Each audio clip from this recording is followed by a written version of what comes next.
Modulates your immune system. So it helps build your immune system when chemotherapy is knocking it down. Exactly. Chemotherapy is an immunosuppressive set of drugs. So it kills the cancer cells, but in the meantime, it kills your immune system. A lot of other things, too. A lot of other things.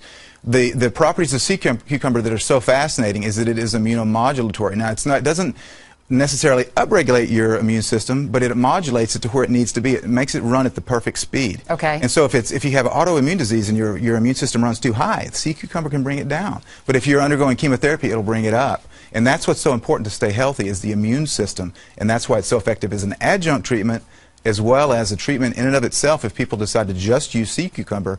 The studies that have been done on pancreatic cancer and about a dozen other types of cancer, which you've read about, is really amazing. Yeah, but these studies aren't done by just nobodies. Oh, yeah, these are published in the National Institutes of Health. They're available on PubMed.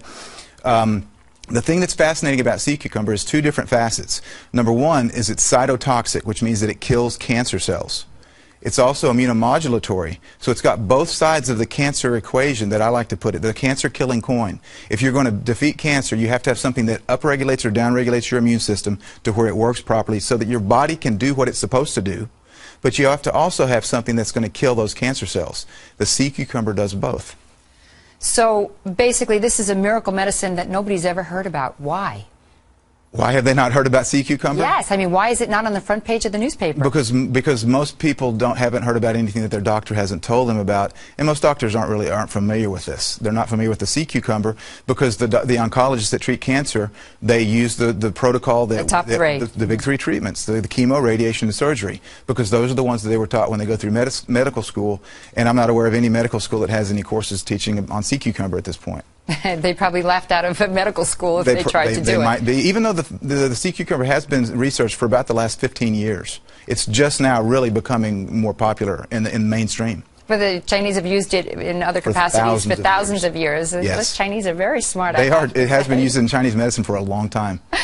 So this, the sea cucumber, like, how do you take it? Is it a tincture? Is it a pill? Where do you find it? Right. Well, the Chinese, they'll cook it and they'll actually eat it, but the way that you'll find it is in You mean they'll eat it like a dish? Yeah, and they'll use it in a dish. They'll cook it up because it's a mammal. Well, it's actually, I think it's an invertebrate technically. But you can cook it up. But the way that you'll find it in your local health food store is they'll dry it and powder it up, and they'll put it in little capsules, and you can actually take the sea cucumber capsules. Now, one fascinating thing about sea cucumber also is that it is very high in kondroitin sulfate, which you're familiar with to treat joint pain and arthritis, right? Right, I had kondroitin cream once, yes. Well, sea cucumber is, to my knowledge, has the highest concentration of kondroitin of any animal. And so you grind this up, and it's used very effectively for joint pain and arthritic pain. So most of the time that you'll find it in a health food store, you can buy it. You can actually take it for treatment of cancer, but it won't say that it treats cancer. It hasn't been approved, but it will say that it helps joint pain. So that's what you'll see on the labels. Well, when I said miracle, I didn't use that word lightly. Thank you so much for bringing our attention to sea cucumbers. I so appreciate you coming back on the show, Ty. Thank you, Carol. I appreciate you.